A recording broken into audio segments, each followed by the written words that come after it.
आदरणीय दर्शकबिन नमस्कार, म अनिस्मा बस्नेत जनता टेलिभिजनको साप्ताहिक कार्यक्रम कर्पोरेट टकको आजको श्रृङ्खलामा यहाँहरू सबैलाई हार्दिक स्वागत गर्न चाहन्छु। दर्शकहरू, आज कार्यक्रम कर्पोरेट टकमा अलिक फरक विषयवस्तु उठान गर्दैछौँ। फरक यस अर्थमा कि आज हामी नेपालको स्वास्थ्य क्षेत्रलाई कर्पोरेट दृष्टिकोणबाट केलाउने प्रयत्न गर्नेछौँ। त्यसका लागि यति बेला हामीसँग स्टुडियोमा हुनुहुन्छ नर्भिक इन्टरनेसनल अस्पतालका प्रमुख कार्यकारी निर्देशक अजय कुमार मिश्रज्यू। आउनुहोस्, उहाँलाई हाम्रो कार्यक्रममा स्वागत गरौँ। स्वागत छ। धन्यवाद। आराम हुनुहुन्छ? ठिक छु। आजभोलि यहाँको व्यस्तता अलि बढी छ। केमा? स्वास्थ्य सेवामा लागेपछि 24 घण्टे नै व्यस्तता हाम्रो हुन्छ। अहिले चाहिँ कोभिड र नन कोभिड दुवै थरीका बिरामीका चापहरू छन्, त्यही व्यवस्थापनमा व्यस्त भइहाल्छ। अलिकति यहाँको थोरै करियरको चर्चा गरौँ। करियरको चर्चा गर्दा चाहिँ पत्रकारिता, त्यसपछि ब्याङ्किङ, अहिले स्वास्थ्य क्षेत्रमा आउनु भएको छ। केले प्रेरित गर्यो यहाँलाई? 32 वर्ष भयो म प्रोफेसनल करियरमा लागे। त्यति बेला श्री 5 को सरकार, अहिले नेपाल सरकार भन्छु, श्री 5 को सरकारको लेखाधिकृतबाट मैले मेरो पेसा सुरु गरे हुँ 1991 2047 सालदेखि। त्यसपछि 5 वर्ष जति नेपाल सरकारमा, अनि त्यसपछि 5 वर्ष जति युएनडिपी र प्लान इन्टरनेसनलमा काम गरियो, विकासै कार्यकर्ता भयो। बेसिकली गरिबी निवारणसँग सम्बन्धित क्षेत्रमा अलिकति बढी अध्ययन गर्ने अवसर प्राप्त भयो। त्यसपछि म नेपाल टेलिभिजनमा योजना प्रशासन व्यापारमा काम गरेँ। निजी क्षेत्रका टेलिभिजन स्थापना गर्ने क्रममा एभेन्यूज टेलिभिजनको स्थापनामा पनि संलग्न हुन पुगेँ। त्यसपछि म ब्याङ्किङ क्षेत्रतिर लागेँ र 16 वर्ष म ब्याङ्किङ क्षेत्रमा महाप्रबन्धक, नायब प्रमुख कार्यकारी अधिकृत र प्रमुख कार्यकारी अधिकृतको हैसियतमा मैले 16 वर्ष जति नेपालको ब्याङ्किङ क्षेत्रको ए, बी, सी, डी चारै क्याटेगोरीको ब्याङ्किङ संस्थामा मैले काम गरेँ र अहिले भर्खरै 2 महिना अगाडि यो ब्याङ्किङ क्षेत्रबाट विश्राम लिँदै यो स्वास्थ्य क्षेत्रमा आइपुगेको छु। नर्भिकको सिइओ भएको 2.5 महिना। यो क्षेत्रमा आउनलाई चाहिँ यहाँलाई केले प्रेरित गर्यो? स्वास्थ्य क्षेत्रमा यसलाई उपयुक्त तरिकाले व्यवस्थापन गर्न आवश्यक क्षेत्र हो। म सधैँभरि कर्पोरेट सेक्टरमा काम गरेँ। नेपालका हस्पिटलहरू हेर्नुहुन्छ भने मोस्टली प्राइभेट लिमिटेड कम्पनीकै रूपमा चलिरहेको अवस्था छ र अहिले भर्खर हामीले नर्भिक इन्टरनेसनल हस्पिटललाई चाहिँ हामीले पब्लिक लिमिटेड कम्पनीमा रूपान्तरण गरेका छौँ र चाँडै नै आगामी आर्थिक वर्षमा हामी सर्वसाधारणको लागि सेयर निष्कासन गर्ने तयारी पनि गर्दैछौँ। सो एउटा कर्पोरेट इन्टिटीको रूपमा हस्पिटललाई अगाडि बढाउने सोचका साथ चाहिँ म नर्भिक हस्पिटलतिर आएको अवस्था हो। यो ब्याङ्किङ सेक्टरको लामो अनुभव होइन, अन्य विभिन्न सेक्टरको पनि अनुभव, अहिले स्वास्थ्य क्षेत्रमा भर्खरै प्रवेश गर्नुभएको छ। अनुभव चाहिँ कस्तो हुँदैछ? भिन्नता चाहिँ के रहेछ? अलिकति हस्पिटल व्यवस्थापन चाहिँ सबभन्दा चुनौतीपूर्ण र जटिल हो, किन मानव संवेदना पनि जोडिया हुन्छ, क्रिटिकालिटी पनि त्यत्तिकै हुन्छ। सो स्वास्थ्यसँग जोडिएको क्षेत्र, कसैको जीवन मरणसँग जोडिएको क्षेत्र, यो चाहिँ 24 घण्टे उपलब्ध हुनुपर्ने क्षेत्र हो र विभिन्न विभागको सामञ्जस्यता अति नै महत्त्वपूर्ण हुन्छ। त्यो सिनर्जी क्रिएट गर्नलाई, त्यो सिङ्क्रोनाइजेसनको लागि चाहिँ अलिक बढी पहल गर्नुपर्छ। सो व्यस्तताको हिसाबमा भन्नुहुन्छ भने यति यो 32 वर्षको लामो मेरो प्रोफेसनल अनुभवमा सबभन्दा बढी व्यस्त र सबभन्दा बढी म्यानेजमेन्ट क्रिटिकालिटी चाहिँ मैले हस्पिटल क्षेत्रमा भेटेँ। अब चाहिँ अलिकति थोरै नर्भिक हस्पिटलको चर्चा गर्न चाहेँ। आम सर्वसाधारणले के कारणले नर्भिक हस्पिटलबाट सेवा लिने हाम्रा दर्शकहरूलाई बताइदिनुहोस्। चुज किन नर्भिक नै गर्ने भन्ने कुरा चाहिँ? सबभन्दा ठुलो यसको विशेषता हेर्नुहुन्छ भने काठमाडौँको मुटुमा अवस्थित छ। काठमाडौँ सहरभित्रको जुनसुकै ठाउँबाट पनि आपतकालीन अवस्थामा नर्भिक पुग्नलाई धेरै समय लाग्दैन। सो सेन्ट्रली लोकेटेड हुनु पहिलो प्राथमिकता हो नर्भिकको, पहिलो विशेषता हो नर्भिकको। दोस्रो, सेवाको आधारबाट हेरौँ, नेपालमा कहलिएका डाक्टरहरू नर्भिकमा उपलब्ध छन्। विश्वस्तरीय उपकरणहरू नर्भिकमा उपलब्ध छन्। सिटी एमआरआईदेखि लिएर सबै प्रकारका परीक्षणहरू नर्भिकमै सम्भव छ, नर्भिकमै हुन्छ, बाहिर जान पर्दैन। सबै किसिमका सर्जरीहरू नर्भिकमा हुन्छ। सो नर्भिकमा छिरिसकेपछि कुनै बिरामीलाई चाहिने सम्पूर्ण उपचार सेवा नर्भिकमा उपलब्ध छ। नर्भिक काठमाडौँमा रहेका प्राइभेट हस्पिटलहरूमध्ये म ठुला हस्पिटलको कुरा गरौँ, सबभन्दा पुरानो पनि नर्भिक नै हो नि। त्यसले गर्दाखेरि नर्भिकको एउटा आफ्नै विशेष किसिमको पहिचान छ र त्यहाँको सेवा चाहिँ उत्कृष्ट सेवा हो। यसरी उत्कृष्ट सेवा प्रदान गरिराख्ने हस्पिटलको उद्देश्य भइराख्दा चाहिँ अलिकति यो निम्न आय भएका व्यक्तिहरूलाई चाहिँ यो हस्पिटल होइन कि जस्तो भन्ने खालका गुनासोहरू यसमा दुईटा पाटोबाट म यहाँलाई भनौँ। एक, म निमुखा र गरिबमा एकछिनमा आएँ। काठमाडौँमा एउटा भनाइ के छ भन्दाखेरि, एउटा मान्छेको पर्सेप्सन के हो भन्दाखेरि नर्भिक महँगो अस्पताल हो भन्ने पर्सेप्सन हो। यथार्थमा होइन। यथार्थमा तपाईँहरू मिडियाको मान्छे नर्भिक जस्तै 3-4वटा जुन हस्पिटलहरू छन्, ठुला हस्पिटलहरू निजी क्षेत्रमा, यो सबैको तुलनात्मक अध्ययन गर्यो भने नर्भिक कति सस्तो रहेछ भन्ने त्यहीँबाट थाहा हुन्छ। वास्तवमा नर्भिक बेन्चमार्किङ गर्न मिल्ने, तुलना गर्न मिल्ने अस्पतालहरूमध्ये सस्तो अस्पताल हो, पहिलो कुरा। दोस्रो कुरा रहौँ गरिब र निमुखापट्टि आउँ। हामीले स्वास्थ्य मन्त्रालयको नीतिअनुसार नै गरिब र निमुखाका लागि हामीले 10% आरक्षण पनि प्रदान गरेका हुन्छौँ। स्वास्थ्य मन्त्रालयको सिफारिसमा निःशुल्क उपचार पनि गरेका हुन्छौँ। र त्योभन्दा पनि फरक धारमा म आएँ। नर्भिकमा 1000 रुपियाँको बेड पनि उपलब्ध छ। 1000 रुपियाँको बेडलाई महँगो भन्ने कि सस्तो भन्ने त के छ नर्भिकमा? अरू प्राइभेट हस्पिटलमा पनि होला, एकदम सस्तोदेखि महँगोसम्मका सुविधाहरू उपलब्ध छन्। जसलाई एकदम प्राइभेट सुइटै चाहियो त्यो पनि उपलब्ध छ। साधारण जेनरल बेडमा उपचार गर्छु भन्नेको लागि पनि उपलब्ध छ। मैले भने 1000 रुपियाँको बेड पनि उपलब्ध छ। त्यसलाई कहाँनिर महँगो भन्न मिल्यो र? पछि हामीले 3वटै धारबाट सर्वसाधारण जनताले सेवा लिन सक्ने, गरिब र निमुखाको लागि निःशुल्क उपचारको व्यवस्था र उत्कृष्ट उपचार सेवा लिन चाहनेको लागि पनि सुविधा सम्पन्न उपचार व्यवस्था।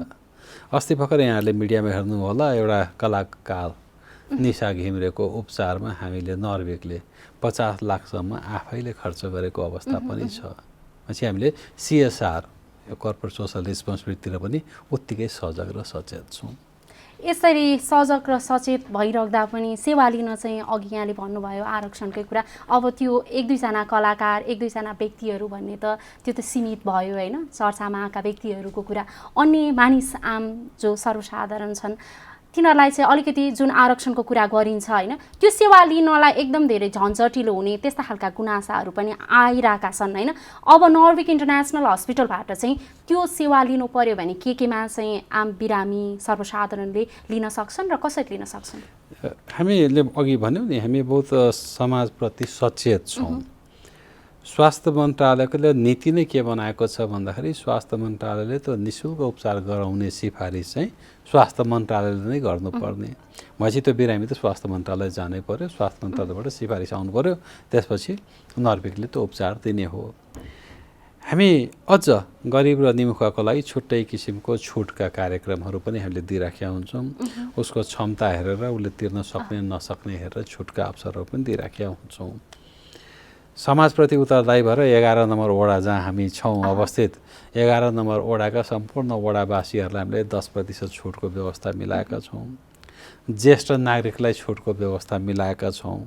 सो हामीले गर्नुपर्ने जुन एउटा सामाजिक धर्म हो त्यो पूर्ण रूपमा निर्वाह गरिराखेका छौँ।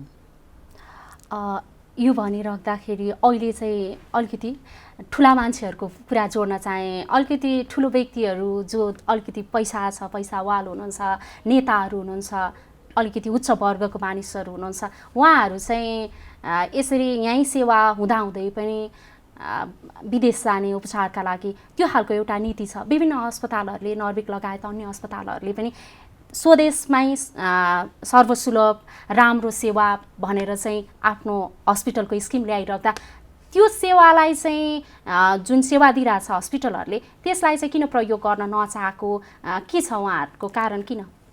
अहिले यो पछिल्लो 10 वर्षमा हेर्नुहुन्छ भने नेपालमा स्वास्थ्य क्षेत्रले फड्को मारेकै हो।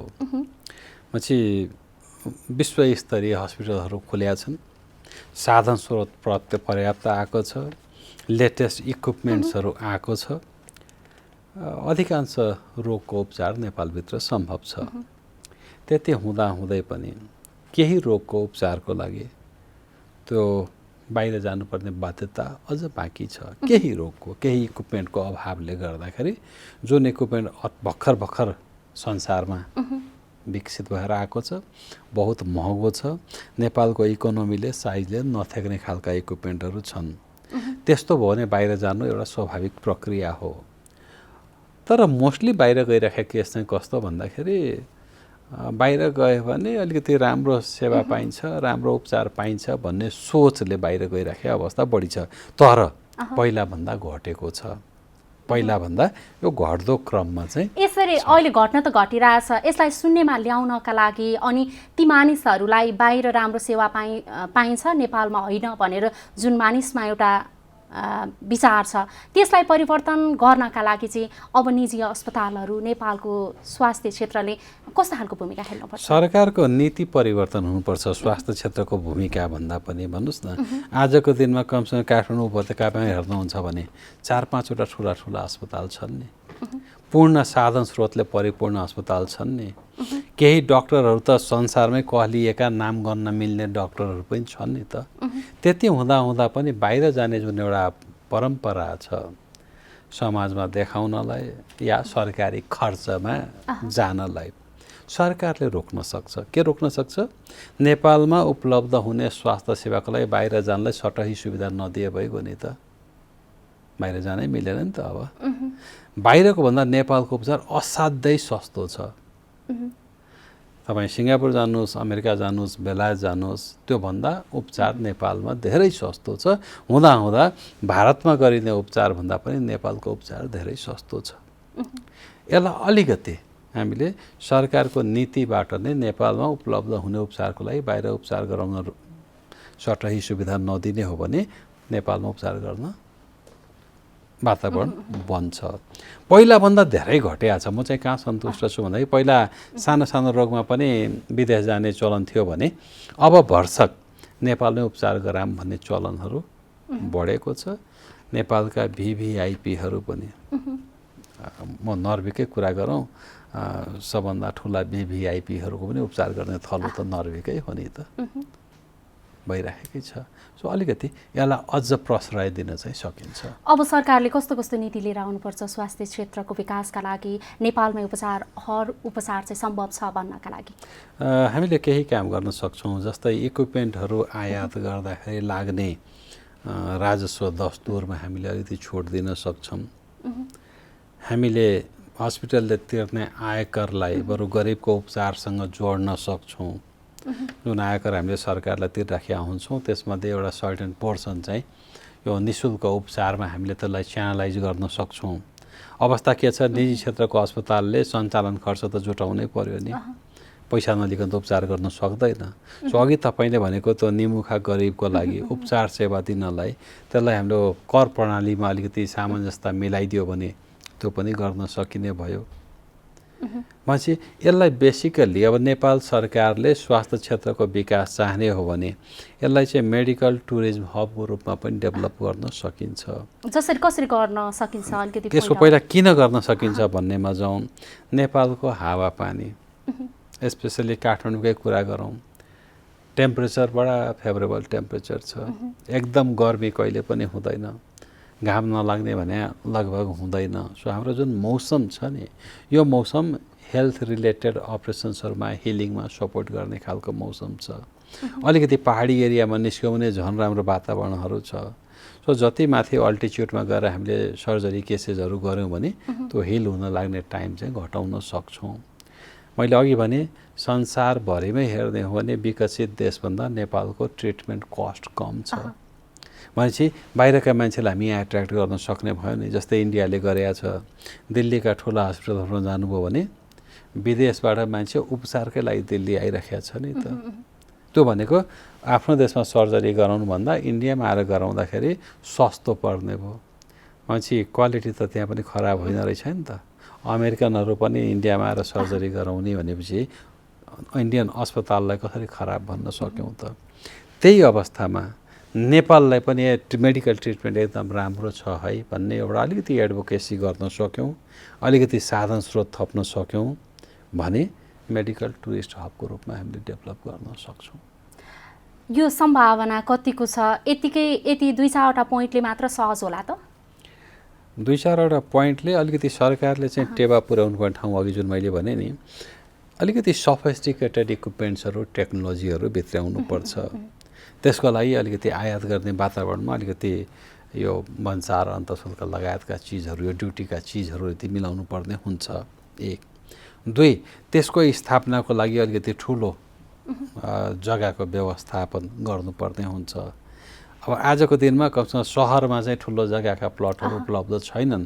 त्यो जग्गा अधिग्रहण या जग्गा व्यवस्थापनका चिजमा चाहिँ सरकारको इन्भल्भमेन्ट चाहिन्छ। अलिकति शान्ति सुरक्षाको वातावरण र कनेक्टिभिटीको वातावरण मिलाउनु पर्छ। सरकारको भूमिका चाहिँ इन्फ्रास्ट्रक्चर डेभलपमेन्टमा सरकारको भूमिका हुने हो भने टेक्निकली निजी क्षेत्र चाहिँ समर्थ छ। तपाईँ भन्नुहुन्छ नेपालको स्वास्थ्य क्षेत्रको भविष्य चाहिँ एकदम राम्रो छ। अफकोर्स यसरी भनिराख्दाखेरि हामीले बाहिरबाट के अरे स्वास्थ्य पर्यटकको लागि एउटा हब बनाउने भन्ने कुरा गरिराख्दा नि आम सर्वसाधारण मानिसहरू चाहिँ नेपालकै मानिसहरू चाहिँ निजी स्वास्थ्य संस्थाप्रति चाहिँ त्यति विश्वस्त नभएको होइन, पैसा मात्र लुट्छन् निजी अस्पतालहरूले भन्ने खालका कुराहरू आइराख्छन्। खास कारण चाहिँ के हो त उहाँहरूलाई विश्वास दिलाउन नसक्नुको? यसलाई जेनरलाइज गरे स्टेटमेन्टको रूपमा मैले बुझ्छु। अल्टिमेटली हेर्नुहुन्छ भने नेपालमा स्वास्थ्य क्षेत्रमा निजी क्षेत्रले ठुलो भूमिका निर्वाह गरेको छ। सरकारसँग साधन स्रोत नभएको होइन, सरकारले निःशुल्क स्वास्थ्य सेवा या एकदम न्यूनतम मूल्यको स्वास्थ्य सेवा दिइराखेको अवस्था छ। त्यसले पुगेन, निजी क्षेत्र अगाडि आयो। निजी क्षेत्र अगाडि आउँदाखेरि के सोचेर आयो त, जो अलिकति सुविधा सम्पन्न स्वास्थ्य सेवा खोज्छ त्यसको लागि एउटा प्लेटफर्म तयार गर्ने भनेर निजी क्षेत्र अगाडि आएको हो। आजको दिनमा हेर्नुहुन्छ भने म नर्वेकै इक्जाम्पल दिउँ। तपाईँ दिउँसो नर्वेमा आएर 1 घन्टा उभिनुहोस्, तपाईँले 90% व्यक्ति निम्न मध्यमवर्गीय र मध्यमवर्गीय भेट्नुहुन्छ। काठमाडौँको कुरा गरेँ मैले। पछि कसरी म मानौँ निजी क्षेत्रप्रति जनताको विश्वास छैन भने? त्यो गुनासो त आइरह्यो नि त। मैले भने नि केही पर्सेन्ट कहिले पनि सन्तुष्ट हुँदैन, त्यसलाई अपवादको रूपमा लिनुपर्छ, त्यसलाई जेनरलाइज गर्नु हुँदैन। तपाईँले हेर्दै जानु भने असन्तुष्ट हुने पर्सेन्टेज बडा सानो भेट्नुहुन्छ। यदि त्यो ठुलो हुँदो हो त सरकारी अस्पताल छोडेर निजीमा त नआउनु पर्ने हो नि। जबकि काठमाडौँमै तपाईँ याद गर्नुहोस् त, यो 10 वर्षमा कति अस्पताल खुले, कति नयाँ नयाँ अस्पताल खुले। प्रत्येक रोडमा तपाईँले एउटा प्राइभेट अस्पताल भेट्नुहुन्छ नि त। त्यो भनेको जनताको मुभमेन्ट त प्राइभेट अस्पतालतिर बढ्या छ नि त, होइन र? पछि अलिकति अविश्वास, अलिकति चित्त नबुझ्नु एउटा स्वाभाविक प्रक्रिया हो। त्यति हुँदाहुँदै पनि अधिकांश नेपाली जनता अहिले पनि निजी क्षेत्रको स्वास्थ्य संस्थामा विश्वास राखेरै गइराखेका छन्। अघि मैले भने नेपालकै कुरा गरौँ, नेपालका कहलिएका सबै भिभिआइपी र भिआइपीहरू पनि उपचारका लागि नर्वेका आउनुहुन्छ। यसरी उपचारका लागि आउने कुरा अनि त्यसपछि धेरै अस्पतालहरू खुलेका कुरा गरिराख्दा एउटा के छ भने नेपालमा धेरै अस्पतालहरूको सङ्ख्या त भए, त्यो अस्पतालहरू चाहिँ एकदम सहर मात्र केन्द्रित भए होइन, अनि अब प्रादेशिक संरचना अनुसार चाहिँ अस्पतालहरू भएनन् भन्ने कुरा छ। तपाईँले अघि भन्नुभयो नर्विक अस्पतालले चाहिँ अब बिस्तारै सर्वसाधारणका लागि सेयर पनि जारी गर्दैछ। प्रादेशिक संरचना अनुसार जाने तयारी चाहिँ तपाईँहरूको छ कि छैन? नर्विक आउने 5 वर्षभित्र प्रदेश नम्बर 1 को विराटनगर, प्रदेश नम्बर 5 को भैरवामा 2 ठाउँमा 100 शय्याको अस्पताल निर्माण गर्दैछ। हाम्रा कामहरू अगाडि बढिसकेका छन्। सो अहिले 5 वर्षीय योजनामा चाहिँ हामीले 2टा प्रदेशमा हाम्रो उपस्थिति जनाउँछौँ। अन्य योजनाहरू चाहिँ के छन् नर्विक? अहिले काठमाडौँमा पनि हाम्रो क्षमता विस्तारका योजनाहरू छन्। अहिले हामी 200 बेडको हस्पिटल छौँ। हामी यसलाई 300 बेडमा स्तरोन्नति गर्ने प्रयास गरिरहेका छौँ। कामहरू अगाडि बढिरहेका छन्। काठमाडौँ बाहिर हामी 100 बेडको 2टा हस्पिटल बनाउँछौँ पूर्व र पश्चिममा। गर्दाखेरि 5 वर्षभित्र नर्विक अस्पताल 500 बेडको हस्पिटलमा रूपान्तरण हुन्छ। अहिले चाहिँ यो निजी अस्पतालहरूबाट सरकार र सरकारले सञ्चालन गरेका अस्पतालहरूले चाहिँ के कुरा सिक्नुपर्छ जस्तो लाग्छ यहाँलाई? अलिकति व्यवस्थापनको मात्रै अन्तर हो। साधन स्रोत भन्नुहुन्छ भने सरकारी अस्पतालमा पनि पर्याप्त साधन स्रोत छ। चिकित्सकको कुरा गर्नुहुन्छ भने सरकारी अस्पतालमा पर्याप्त योग्य चिकित्सकहरू हुनुहुन्छ। नर्सिङ स्टाफ भन्नुहुन्छ भने पर्याप्त मात्रामा नर्सिङ स्टाफहरू हुनुहुन्छ। खालि त्यो सबैको व्यवस्थापन अलिकति मिलाइदिने हो भने सरकारी अस्पताल पनि उत्कृष्ट सेवा दिन सक्ने अवस्थामा पुग्छ। अलिकति व्यवस्थापन झन्झटिलो कार्य सम्पादन प्रणालीले गर्दाखेरि मात्रै अप्ठ्यारो भएको होइन भने साधन स्रोत चाहिँ सबै छ। अब चाहिँ अर्को बाटो जोड्न चाहे स्वास्थ्य क्षेत्रलाई यहीँ एकैछिन राखेर यहाँले ब्याङ्किङ सेक्टर अब टेलिभिजन खोल्नेदेखि विभिन्न सेक्टरको व्यवस्थापनमा चाहिँ बसेर काम गर्नुभएको छ, अनुभव छ। हाम्रो नेपालमा नि अहिले हस्पिटलको सेक्टरमा काम गरिराख्नु भएको छ। नेपालमा डेभलप भइरहेको यो कर्पोरेट कल्चर कस्तो छ, यहाँ के भन्नुहुन्छ? केही सेक्टरमा चाहिँ हामी बडा चाँडै नै अगाडि बढ्यौँ। जस्तै हेर्नुहुन्छ भने एकदम उत्कृष्ट व्यवस्थापन, तुलनात्मक उत्कृष्ट भन्ने शब्द प्रयोग पनि तुलनात्मक रूपमा गरेँ मैले नेपालको कन्टेक्स्टमा। ब्याङ्किङ सेक्टर चाहिँ एकदम सुशासित भएर अगाडि बढेको छ। कर्पोरेट कल्चर, गभर्नेन्स बडा राम्रो भेट्नुहुन्छ। त्योभन्दा थोरै कम इन्सुरेन्स सेक्टरमा अलिकति कम रेगुलेटेड छ, तर छ। केही सेक्टर अहिले पनि यस्ता छन् जहाँनिर गभर्नेन्सको पनि अभाव छ, कर्पोरेट कल्चरको पनि अभाव छ। लिस्टेड कम्पनी हुन्, पब्लिक लिमिटेड कम्पनी हुन्, तर त्यो कल्चर चाहिँ डेभलप भइसकेका छैन। सो बिस्तारै यो रेगुलेटरहरूले अलिकति स्ट्रिक्ट पोलिसिजहरू र मोनिटरिङ सुपरभिजन गरिदिने हो भने कर्पोरेट कल्चर इस्टाब्लिस गर्न सकिन्छ। किन भन्दाखेरि अहिले जुन हाम्रा काम गर्ने कर्मचारी साथीहरू हुनुहुन्छ सबै योग्य हुनुहुन्छ, क्षमतावान हुनुहुन्छ र एक्सपोजर पाउनु भएको छ। अहिले यो इन्फर्मेसन कम्युनिकेसन एन्ड टेक्नोलोजीले के गरिदियो, मान्छेलाई एक्सपोजर दियो।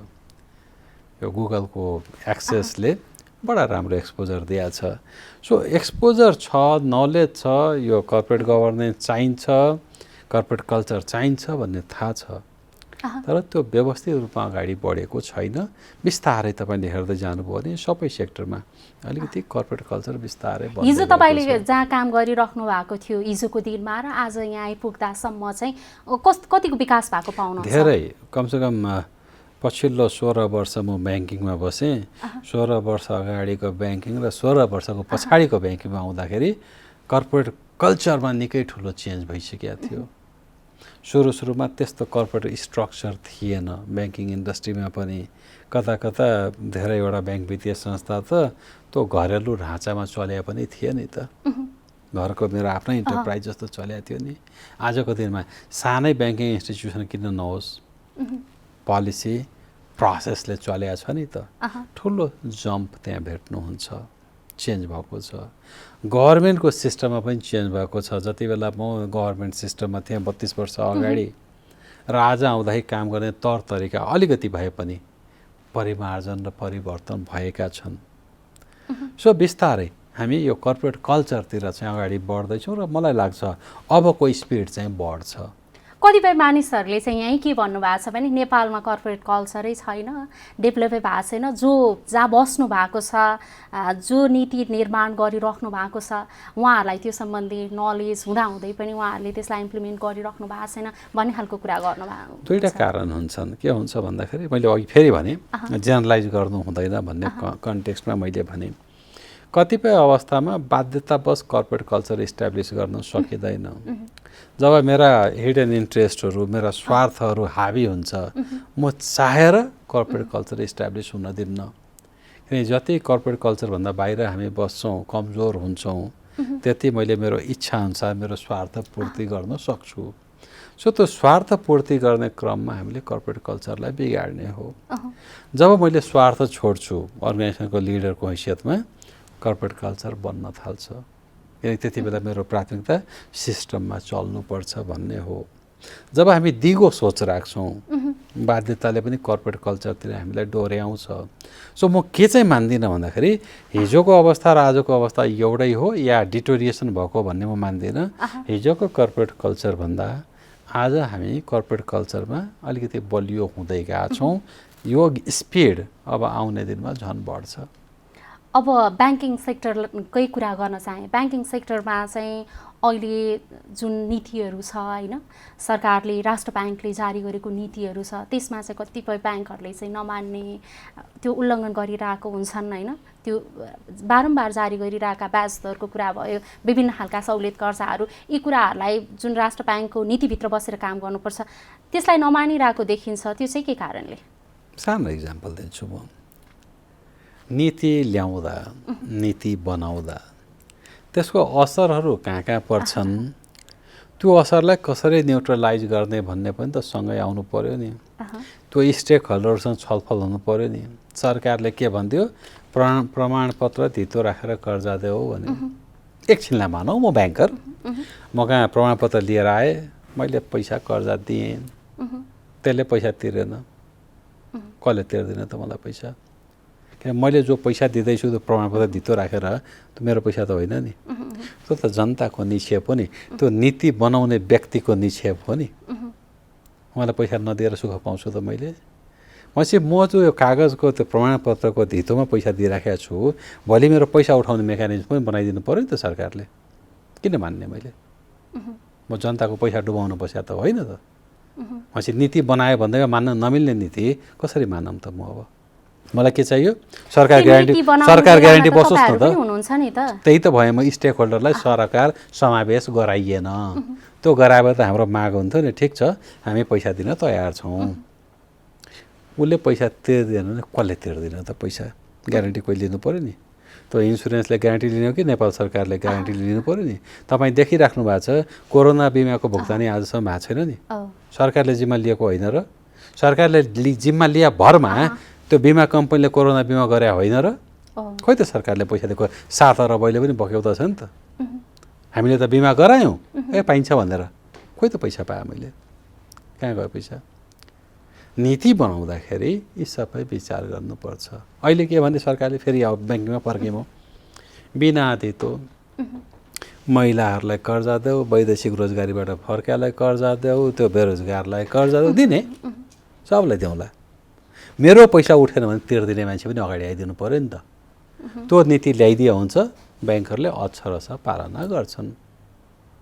अधकल्चोमा भोलि जनताको निक्षेप डुब्यो भने भित्र जानुपर्ने म, थुनामा जानुपर्ने म, कसरी मानौँ भने ती समस्या त्यहाँनिर हो। समस्या जटिल कहाँ छ? हुँदा अहिले के भन्यो, हाम्रै राष्ट्र ब्याङ्कको गभर्नर साहबले बोलिसक्नु पो नि, कहाँ प्रमाणपत्र धितो राखेर कर्जा दिन सकिन्छ? कहाँ ब्याङ्कलाई दोष लाउनु भयो तपाईँले? हेर्नु त, गभर्नर साहबले बोलिसक्नु भयो। के रहेछ त? नीतिमा खोट रहेछ नि त हाम्रो। भनेपछि जब हामी खोटपूर्ण नीति बनाउँछौँ, जब हामी एक्लै बसेर हँसुवा गरेर नीति बनाउँछौँ, त्यो नीति लागू हुँदैन। खासमा यस्तो नीति चाहिँ किन आउँछ? राजनीतिक प्रोपोगन्डा। मैले गरेँ युवाको लागि भन्ने प्रोपोगन्डा, अरू केही पनि होइन। सम्भवै नभएको चिज नीति बनाएर केही पनि हुँदैन। कोरोना बिमा संसारभरि कहीँ नभएको चिज नेपालमा गऱ्यौँ नि हामीले, के पायौँ? आज सबै बिमा कम्पनी अप्ठ्यारोमा पऱ्यो नि। सरकार पैसा दिन मानिराखेको छैन, कहाँबाट दिने पैसा? त्यो पैसा अहिले बिमा कम्पनीले तिर्नु पऱ्यो, सब बिमा कम्पनी तालचा लगाइदियो हुन्छ, के फाइदा हो? यति बेला सरकारले जसरी जुन नीतिहरू लिएर आएको छ होइन, कोरोनाको असरलाई लक्षित गरेर आर्थिक क्षेत्र चलायमान बनाउने भनेर, त्यो नीतिहरू कस्ता छन्? अधकल्चो छ, अपुरो छ। दुईटा कारणले। आजसम्म म सरकारले मात्रै दोष दिन्न, आजसम्म नेपालको सरकार र नेपालको निजी क्षेत्रलाई कोरोनाले कति असर गर्यो नै थाहा छैन। आजसम्म कङ्क्रिट रूपमा कोही बोल्न सक्दैन। जब मलाई मेरो क्षति नै थाहा छैन भने मैले ल्याएको योजनाले कति भरथेम गर्छ, फन्डामेन्टल एरर त्यहाँनिर भयो। 2, सरकारले के भन्यो, अब याद गरौँ कोरोनाको पहिलो चरणमा फर्क्यौँ म 10% ब्याज छुट गर्दौ है 2 महिनाको ब्याज नलिँदौ है त्यो भने के सरकारले केही दिया हो र त्यो ब्याङ्कलाई एउटा बोझ बोकाइदिया हो नि त्यसले के राहत हुन्छ मेरो व्यापार 2 वर्ष नचल्ने मलाई छुट के आयो तिर्नुपर्ने ब्याजको 10% छुट आयो त्यसले मेरो व्यापार कसरी सस्टेन हुन्छ त्यो राहतले मलाई कहाँनिर भर्तेक गर्यो त गर्यो त नि जस्तै भनौँ होटल इन्डस्ट्रीको कुरा गरौँ यातायात व्यवसायको कुरा गरौँ हवाई उद्योगको कुरा गरौँ बडा पीडित हुन् नि अब त्यति छुट दिएर अलिकति ब्याज छुट दिएर कर्जाको म्याद 2 वर्ष थपेर त्यसले त समस्या समाधान गर्दैन नि के गर्नु पर्यो त समस्या समाधानका लागि समस्या समाधानको लागि अब तपाईँ हेर्नुहोस् त संसारका सबै इकोनोमीलाई हेर्नुहोस् कोभिड पिरियडमा के गरे इम्प्लोइमेन्टलाई सस्टेन गरे उहाँ चाहिँ कर्मचारीलाई पैसा दिनलाई पनि त्यो उद्योग धन्दासँग व्यवसायसँग पैसा छैन भने त्यो सरकारले जिम्मेवारी बोक्दियो नि त कर्मचारीले तलब पाएन उसको इकोनोमी चलायमान हुन्छ तपाईले तलब पाएन बजारमा गएर सामान किन्नुहुन्छ तपाईले तलब पाएन कन्जम्सन बढ्छ तपाईले सामान किनेन अर्को सामान बन्छ यो साइकल हेर्नुस् त कन्जम्सन बेस इकोनोमी हो नि हाम्रो त नेपाल त 85% कन्जम्सन गर्ने देश हो सेभिङ त 15% हो मोस्टली पछि यदि सरकारले त्यो सस्टेन गरे भए इकोनोमिक एक्टिभिटी चलायमान हुन्थ्यो व्यापार चल्थ्यो अटोमेटिकली साइकलमा पैसा फर्किन्थ्यो नि त एउटा साइकल चल्थ्यो नि त भयो के हामी खालि अलिकति ब्याज सपोर्ट गर्न टालटुल गर्न खोज्यौँ टालटुलले समस्या समाधान हुँदैन सोध्नुहोस् आज गएर पुराना होटल व्यवसायीहरूलाई समस्या समाधान भयो त सोध्नुहोस् ती यातायात व्यवसायीलाई समस्या समाधान भयो त कहाँबाट हुन्छ 2 वर्ष मेरो गाडी चलेन 1 वर्ष मेरो गाडी चल्यो मैले कहाँ ल्याएर पैसा तिर्छु र अब उठीवास भएको हो नि त्यसको इम्प्याक्ट कति नै कसैलाई सोध्नुहोस् कसैले भन्न सक्दैन तपाईँलाई यसको रेस्पोन्सिबिलिटी सबै फुलफिल गराउने काम सरकारको मात्रै हो त सरकार र सरकारसँग जोडिएको निजी सङ्गठन जस्तै तपाईँ एफएनसिसिआईको कुरा गर्नुहोस् सिएनआईको कुरा गर्नुहोस् च्याम्बर अफ कमर्सको कुरा गर्नुहोस् या त्यो वस्तुगत सङ्गठनहरूको कुरा गर्नुहोस् न टेलिभिजन इन्डस्ट्रीमा कति इम्प्याक्ट पर्यो विज्ञापन नआएर कति कर्मचारीले तलब पाएनन् त्यहाँ इम्प्याक्ट स्टडी गर्नुहोस् न तपाईँको यो व्यवसाय पनि त सङ्कटमा परेको व्यवसाय हो किन जब क्राइसिस आउँछ इकोनोमिक क्राइसिस सबभन्दा पहिलो बजेट कहाँ काट्छौँ एडभर्टिजमेन्ट बजेट काट्छौँ किन मेरो सामानै नबिक्ने भएपछि म के व्यापार गर्छु र विज्ञापन गर्छु र पछि टेलिभिजन इन्डस्ट्री प्रभावित होइन र के चाहिँ राहत पाइयो त सोच्नुहोस् कहाँनिर छ इम्प्याक्ट सोच्नुहोस् त सञ्चार मन्त्रालयले गएर टेलिभिजन इन्डस्ट्रीमा कति इम्प्याक्ट पर्यो कोभिडले गर्दा कसैले जवाब दिन सक्दैन जिम्मेवारी कसको त सरकारको पनि हो टेलिभिजनको छाता सङ्गठनले पनि त्यो एडभोकेसी गर्न सक्नु पर्यो नि त हामी सबै भागीदार छौँ हामी सबै भागीदार छौँ एकले अर्कोलाई दोष मात्र लगाइरहेछौँ होइन समस्या त यो अनि फेरि नेपालको आर्थिक क्षेत्र चाहिँ यति कमजोर रहेछ कि केही समयसम्म 50औं वर्ष चलिरहेका होटलहरू कर्पोरेट सेक्टरहरू होइन यति छिटै 1 वर्ष 1.5 वर्ष पनि थाम्न नसक्ने रहेछन् नि त फेरि यहाँनिर कर्पोरेट कल्चरको कुरा आयो कर्पोरेट कल्चरको कुरा किन आयो भन्दाखेरि हिजोको दिनहरूमा जे मैले कमाउँदै गएँ त्यो मैले मेरो व्यवसाय विस्तारमा लगाउँदै गएँ 6 महिना 1 वर्ष समस्या आउने थियो मैले सरकारका गएर हात पसारेँ कर्पोरेट कल्चरको कुरा गर्ने त्यो तरिका होइन नि हिजोको मुनाफाबाट मैले व्यापार सस्टेन गर्न सक्नु पर्यो नि किन हिजो रिस्क कम हुँदा मैले पैसा कमाएको थिएँ आज रिस्क हुँदाखेरि चाहिँ मैले सरकारलाई गुहार्नु पर्ने हो नि कर्पोरेट कल्चर त हो यहाँनिर के हो हाम्रो एउटा बानी यो ह्युमन नेचर भन्छु म समस्या पर्यो कि कहीँ माग्न पाइन्छ भने हात तेर्साइहाल्ने हाम्रो बानीले गर्दा यो समस्या भएको हो होइन भने कोभिडमा सबभन्दा बढी असर पर्नुपर्ने सेक्टर त ब्याङ्क हो नि किन जति सेक्टरको मैले अहिले इक्जाम्पल लिएँ सबैले लोन कहाँबाट ल्याएको छ ब्याङ्कबाट ल्याएको छ नि पछि ब्याङ्कलाई पैसा यिनले तिर्दैन नतिरेपछि समस्यामा आउनुपर्ने त ब्याङ्क हो नि बडा रमाइलो छ हेर्नुहोस् सबै ब्याङ्कको मुनाफा बढाइ भेट्नुहुन्छ नि त्यो भने के थाहा छ यी सबैले ब्याज तिर्या हुन् यी सबैले लोन तिर्या हुन् लोन तिर्सम्म लोन प्रोभिजनमा जान्छ मुनाफा घट्छ पछि एकातिर व्यवसायीहरू सबैले के भन्नुभयो त कोभिडको असर ठुलो छ व्यापार भएन राहत माग्नुभयो अर्कोतिर ब्याङ्कमा त रेगुलर हुनुहुन्छ त के देखियो त असर कति त मैले त असर देखिनँ। आज ब्याङ्कर मलाई सोध्नुहुन्छ भने मैले त बडा न्यून असर देखेँ। किन? मेरो एकाउन्टहरू रेगुलर छन्, सबैले मलाई पैसा तिरिरहेको छ, मैले के बुझ्ने? मैले बुझ्ने भनेको त असर परेको छैन भन्ने बुझ्ने हो। र मलाई पैसा तिर्छ भने मेरो ब्यालेन्स सिटमा प्रफिट आउँछ, अभियस हो। भनेपछि कोरोनाको इम्प्याक्ट साँच्चीकै सिभियर जसरी हामीले भनिराखेका छौँ त्यसरी पर्या हुँदो हो त ब्याङ्कको ब्यालेन्स सिटमा इम्प्याक्ट आउनु पर्थ्यो, आएको छैन। त्यसले मैले अघि भने इम्प्याक्ट कति कसैलाई थाहा छैन। हामी कार्यक्रमको लगभग अन्त्यमा छौँ। अन्त्यमा के भन्न चाहनुहुन्छ? जतिसुकै नेगेटिभ कुरा गरे पनि हामी कर्पोरेट कल्चरतिर अगाडि बढेका छौँ।